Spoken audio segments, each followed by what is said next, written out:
When it comes to handgun calibers, few debates get gun enthusiasts more fired up than this one: 45 ACP versus 9mm. The FBI said that 9mm is just as good as 45 ACP, but we're here to make the argument that sometimes bigger really is better. Back when John Browning fine-tuned the 45 ACP, the premier arm of the military was the cavalry. Part of their job was stopping opposing cavalry, even if it meant stopping horses. That's why the U.S. Army insisted on something 45 back then. When Roosevelt I and Taft were presidents, they would not accept the new 9mm pistol cartridge that was gaining popularity in Europe. Fast forward a century, and the FBI kicks the 45 to the curb, as the 9mm is as good as the 45 because of bullet construction improvements. Basically, they said the decision was made because they couldn't see a difference. However, today, we're going to prove that the tried and true 45 ACP, America's big bore legend, is still the king of stopping power. Going by dates, the 9mm cartridge was actually developed first, so let's start there. The rimless, tapered 9x19mm Parabellum was created by Austrian firearm designer George Luger in 1901. 4 years before John Moses Browning dropped the 45 ACP. Like the 45, the 9mm was designed for a specific firearm, the Luger semi-auto pistol. That's why it was originally given the moniker 9mm Luger, which you still see in use today. It was readily adopted by the German Army and Navy, and the 9mm became the standard German pistol cartridge through World War II. The 9mm went on to be adopted as the pistol cartridge and submachine gun cartridge of NATO and many independent nations. Today, it's the most popular handgun cartridge for many applications, including the military, law enforcement, and self-defense. The rimless, straight-walled 45 ACP, which stands for Automatic Colt Pistol, was designed by Browning in conjunction with the refinement of what would become the Colt 1911 pistol. It was the first cartridge adopted by the U.S. military for its first automatic pistol, the M1911. The round was initially introduced in 1905, an age when semi-autos in the U.S. were considered finicky, underpowered little guns that jammed all the time, because, well, they mostly were. In 1905, after tests and studies, the military came calling for a round equivalent to the 45 Colt for a semi-auto pistol. Browning sized up his prototype 41 caliber round and the pistol he was working on. The result was the Colt Model 1905 and the 45 ACP cartridge. That original 45 was topped with the 200-grain bullet and had a velocity of about 900 feet per second.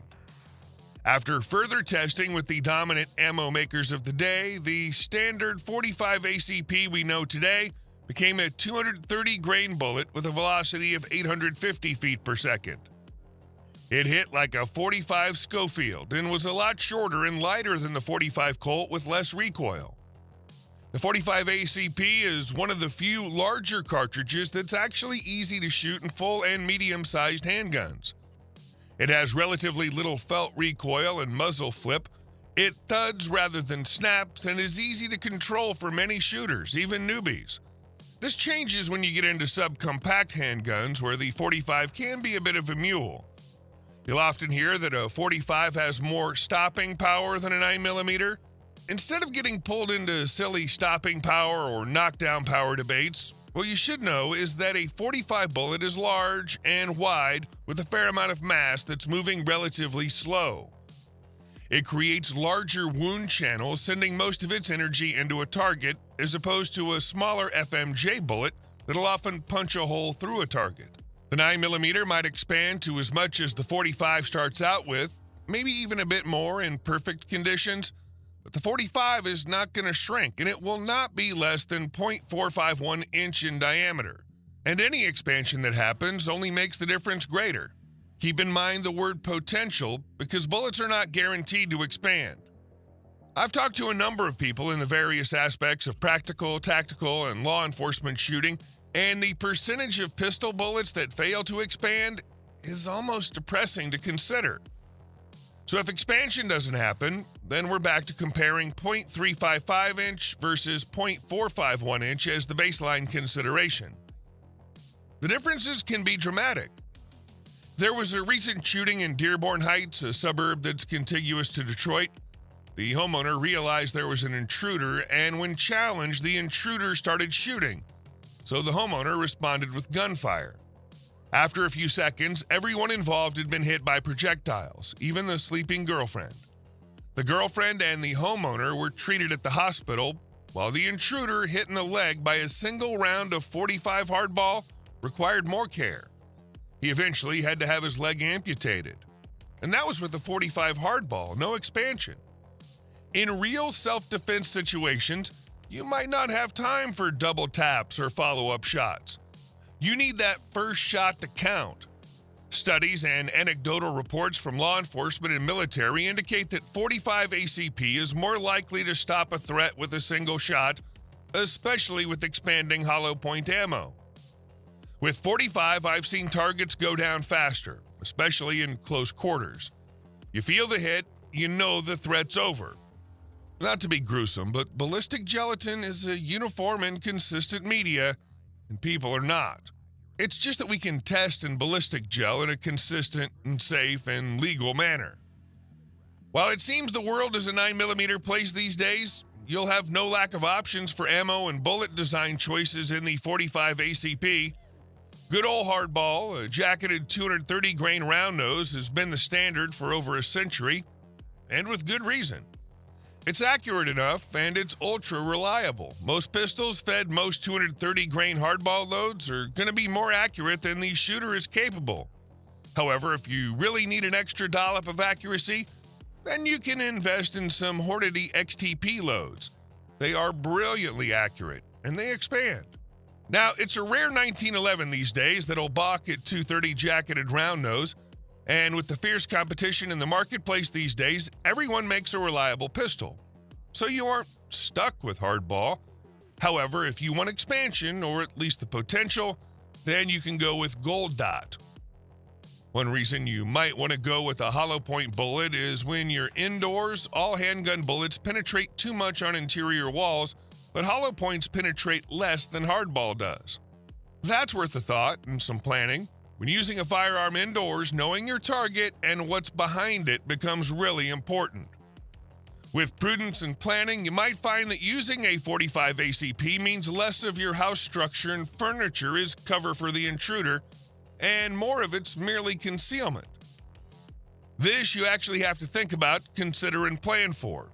Your builder will not be marking the parts of your house as cover and concealment for you. Now I'll share something tactical shooters and survivalists love: suppressed fire. The .45 ACP is naturally subsonic. That means no sonic crack when suppressed, just that satisfying thump. You don't have to use specialty rounds to stay subsonic like you do with 9mm. The .45 is quiet, consistent, and lethal. Perfect for stealth applications, urban survival, or home defense when you need to protect your family without blasting out your eardrums. Another plus is the fact that the .45 ACP operates at lower pressure, around 21,000 psi, compared to the 9mm's 35,000 plus psi. That means less wear and tear on your firearm over time. Your barrel lasts longer, your frame holds up better, especially in all steel or alloy framed guns like the classic 1911. The .45 is just easier on the hardware. And in a long-term survival situation, the longevity of your weapon really matters. Now, Newton would tell us that while more is always more, it costs one way or another. It costs in recoil and magazine capacity. You have to be willing to put up with the recoil of .45 in order to get the power of a .45 caliber projectile. That's not a real problem, as there are a number of female competitors in the USPSA IPSC circuit who are not tall nor heavy and find the recoil of a .45 ACP pistol to be no big deal. If someone who stands at 5'0" and weighs 90 pounds can shoot a .45 accurately and quickly, what's your problem? Capacity's another. A double-stack 9mm can still be very trim and still be manageable, but a double-stack .45, even in the slimmest version, is a big handgun. Remember that the single-stack 1911 pistol has been in continuous production since 1911 for a reason. It holds enough ammunition that you probably won't need more, and if you do, the reloads are mighty quick. Oh, and one more cost that I have to admit to. Actual cost, as in .45 ammunition of any kind, costs more in dollars than 9mm does, if only because there's more material in it. A quick check shows 9mm 115 grain ball in unreloadable steel cases at $200 per 1,000 rounds. Reloadable brass ammo runs $230 per 1,000. Meanwhile, .45 ACP runs $390 per 1,000 in reloadable form. I'll admit, that's a bunch more. At the end, you might be wondering which caliber's better for you, the 9mm or the .45 ACP. Well, this might rock your world, but I recommend getting one of each, assuming you have the money. Many shooters like to have the .45 ACP for home defense. It's the perfect grab-and-go handgun to fire in close quarters where recoil won't pose such a problem. Alternatively, the 9mm stopping power and smaller design make it ideal for open and concealed carry. While there are a number of compact .45 ACP models on the market, as a general rule, you can expect the 9mm to be more comfortable to carry in a holster. Also, in a self-defense situation outside of your home, there's a higher likelihood that you won't be firing your gun at close range like in a home defense scenario. In this situation, you'll be glad that you have the faster follow-up speed and larger magazine capacity of 9mm. So is the .45 ACP better than the 9mm? For stopping power, barrier penetration, and sheer impact? Absolutely. It's the round that stood the test of time, trusted in war zones, self-defense scenarios, and by countless professionals who value knockdown over capacity. Yes, the 9mm may be lighter, faster, and easier to control, but when it comes to ending quickly and decisively, the .45 ACP brings a level of authority few calibers can match.